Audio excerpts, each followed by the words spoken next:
Organic farming is steadily increasing. That's good. Pour parler d'agriculture et d'Europe à la jeunesse.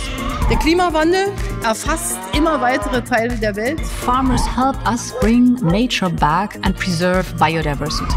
Ceux qui sont dans le rouge s'en sortent quand ils font plus vert. La qualité dans ce pays, elle doit être là pour tous. Bonjour à tous, vous l'attendiez avec impatience et nous aussi, Nourrir l'Europe est de retour pour une nouvelle saison. En guise de mise en bouche, ce 28e épisode s'arrête sur la recherche et l'innovation. Comment façonne-t-elle l'agriculture, la civiculture et les zones rurales aujourd'hui? Comment le feront-elles demain? Agriculteurs, civiculteurs et acteurs ruraux sont confrontés à la nécessité de s'adapter pour un avenir plus durable, que ce soit sur le plan environnemental, social ou économique. C'est un enjeu clé non seulement pour eux, mais aussi pour l'ensemble de la société. La recherche et l'innovation, menées également avec eux, par eux et pour eux, sont essentielles pour amorcer ce virage de la durabilité dans l'Union européenne et le reste du monde. Et c'est bien justement le message principal qui a émergé de la conférence Agri-Research organisée par l'UE à Bruxelles. Chercheurs, décideurs politiques, représentants des communautés et bien sûr agriculteurs et forestiers se sont réunis pour examiner comment la recherche et l'innovation peuvent améliorer l'agriculture et les moyens de subsistance dans les zones rurales. Avec nous pour en parler, Magda Kopczynska, directrice générale adjointe de la Direction générale de l'agriculture et du développement rural de la Commission européenne, qui organisait la conférence. Magda, bienvenue dans Nourrir l'Europe. Thank you so much for having me here. Pour commencer, parlons financement. Quel est le montant des investissements consacrés à la recherche, à l'innovation dans l'agriculture, la civiculture et les zones rurales ? Dans la planification financière actuelle, car comme vous le savez, l'UE travaille sur la base de budget sur 7 ans, donc de 2021 à 2027, l'agriculture fait partie de ce que l'on appelle le Cluster 6, qui couvre différents sujets, y compris l'agriculture. Ce groupe est doté d'un budget de 9 milliards d'euros, en fait un peu plus de 9 milliards d'euros. Ce qui est important pour nous, c'est que c'est 2 fois plus que ce que nous avons dans les planifications financières précédentes. Ce qui signifie qu'il y a plus d'argent pour la recherche. Quel était l'objectif de cette conférence ? Ce que nous voulons vérifier avec la conférence, c'est d'abord et avant tout les priorités de la recherche et de l'innovation dans l'agriculture. Voir si elles sont partagées par le public et par les personnes qui en bénéficieront. Ensuite, il s'agissait de voir si les instruments ou les outils que nous proposons pour accéder à la recherche et à l'innovation étaient appropriés. Il s'agissait aussi de commencer à sélectionner les idées pour l'avenir. J'ai eu l'impression, à l'issue de cette conférence, que la Commission écoutait tout autant qu'elle s'exprimait sur les différentes politiques. C'est le cas ? Je sais que la politique européenne est parfois perçue comme descendante, imposée d'en haut, mais en fait ce n'est jamais le cas. Mais vous avez raison, cette conférence était encore plus que d'habitude axée sur l'écoute. Et aussi parce qu'il est très agréable de rencontrer 400 personnes dans la même salle et de discuter pendant les séances plénières, pendant les sessions en petits groupes, autour d'un café ou d'une boisson. Cet endroit est aussi un lieu de rencontre. La Commission européenne a réuni des agriculteurs, des chercheurs, afin de créer ensemble des solutions innovantes financées par Horizon Europe. Quel est le lien avec la PAC, la politique agricole commune ? Je pense que l'élément important, c'est que la PAC a une énorme valeur ajoutée, à savoir l'extensibilité. Car avec les projets de recherche, nous avons toujours un groupe très fermé de personnes, de communautés, d'instituts, de recherche qui sont impliqués dans des projets spécifiques. Ce n'est qu'avec un financement supplémentaire, tel que celui provenant de la PAC, que nous pouvons apporter ces résultats positifs et les mettre en œuvre à plus grande échelle. Ce n'est qu'alors que nous verrons l'impact de la recherche, des nouvelles techniques innovantes, des nouvelles solutions innovantes, des nouvelles technologies mises en œuvre sur le terrain par les agriculteurs, les forestiers et les acteurs ruraux. Dans nos échanges, vous avez également mentionné la participation d'intervenants extérieurs à l'Union européenne.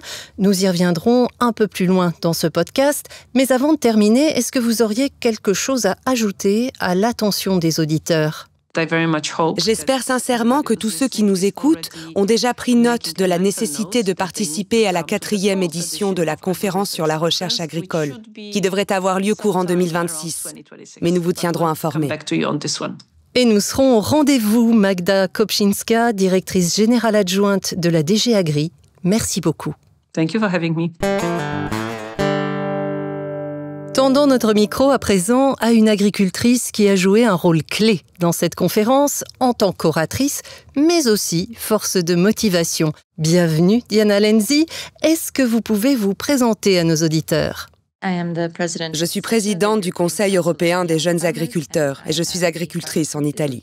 Plus précisément, je crois que vous gérez le domaine viticole familial en Toscane. Je vois que vous n'en avez pas apporté dans vos bagages pour cette interview, mais nous ne vous en tiendrons pas rigueur. Le vin est produit de la même manière depuis des centaines d'années. Quel peut donc être le rôle de la recherche et de l'innovation dans les procédés de production ? Vous avez raison, le processus est très naturel. Il est pratiqué depuis des millénaires. Mais ce que nous avons maintenant, c'est la capacité de suivre les détails.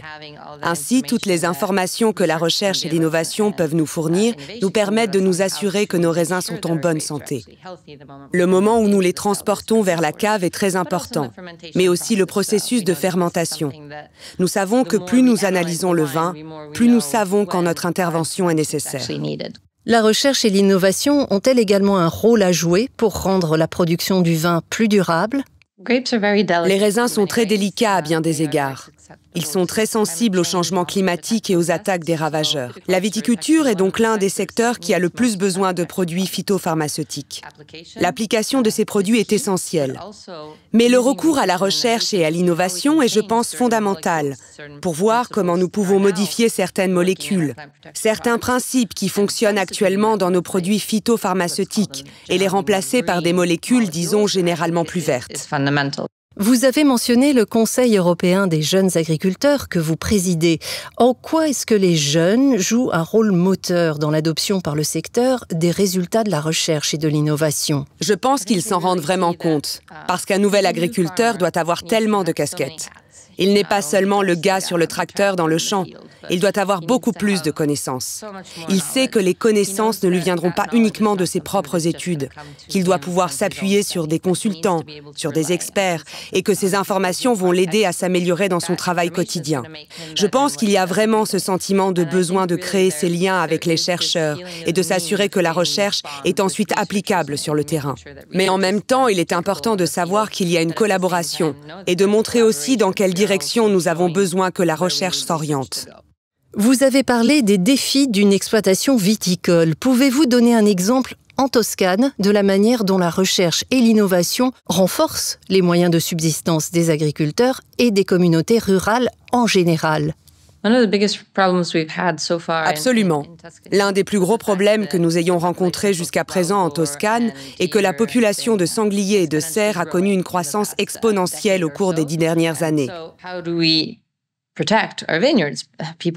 Comment protéger nos vignobles ? Les gens aiment venir en Toscane pour voir les vignobles. Et si tout est fermé par des fils et des clôtures, cela ne marchera pas. J'ai donc été agréablement surprise quand j'ai vu fonctionner ces capteurs, qui créent une clôture sonore lorsqu'ils détectent l'approche d'un animal. Merci beaucoup, Diana Lenzi, pour ce regard sur la recherche et l'innovation dans votre belle Toscane. La conférence Agri-Research n'a pas été uniquement consacrée à la théorie et à la politique. Les participants ont également eu l'occasion de sortir de la bulle bruxelloise et de visiter des exploitations agricoles autour de la capitale belge pour voir l'innovation agricole en action. Un exemple, un biodigesteur utilisant le fumier de vache pour produire du méthane afin de créer de l'électricité qui alimente des machines à traire robotisées pour ces mêmes vaches. Entre-temps, j'ai rencontré l'un des orateurs de la séance d'ouverture de la conférence, Rogier Schulte, de l'université de Wageningen, aux Pays-Bas. J'ai commencé par lui demander son avis sur les défis auxquels les agriculteurs sont confrontés aujourd'hui. Nous constatons que le changement climatique est soudainement présent et qu'il nous entoure en permanence. Nous voyons aussi le rôle de l'alimentation dans le monde, la militarisation de l'alimentation.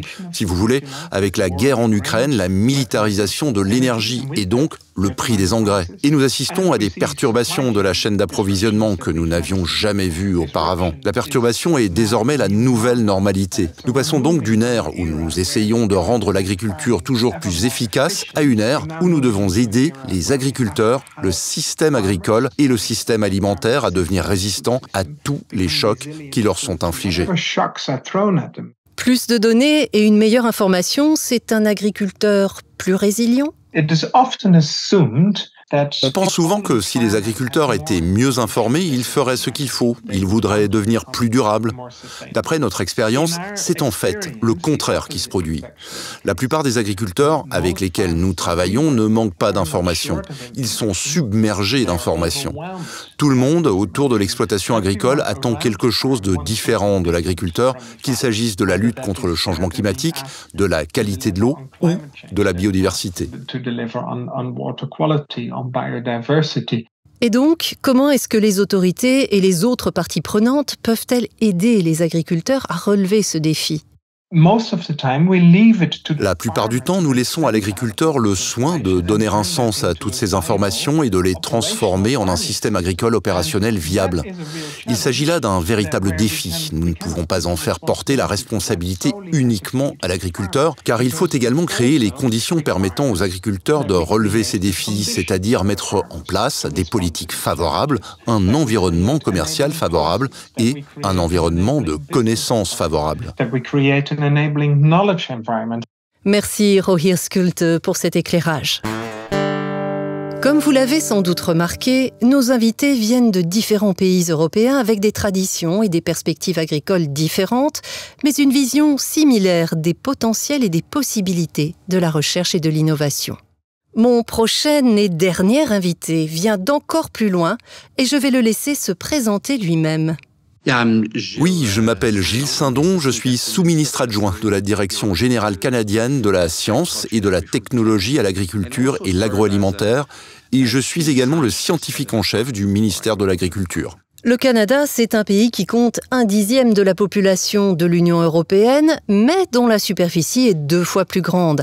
Et c'est l'une des superpuissances mondiales en matière de produits agricoles. Comment la recherche et l'innovation contribue-t-elle au développement de l'agriculture au Canada ? Le changement climatique figure en tête de liste. Nous devons donc développer des pratiques qui nous aideront à atténuer le changement climatique et à nous y adapter. Ensuite, le deuxième point auquel nous accordons beaucoup d'attention consiste à essayer de créer une certaine résilience dans le système, à essayer de faire face à la sécheresse, aux insectes et aux maladies. Je dirais que l'agriculture circulaire est un autre domaine qui nous intéresse beaucoup. Et le dernier sera le numérique. Pour ce qui est de la recherche et de l'innovation, dans quelle mesure est-ce que les agriculteurs sont eux-mêmes à l'origine du développement ?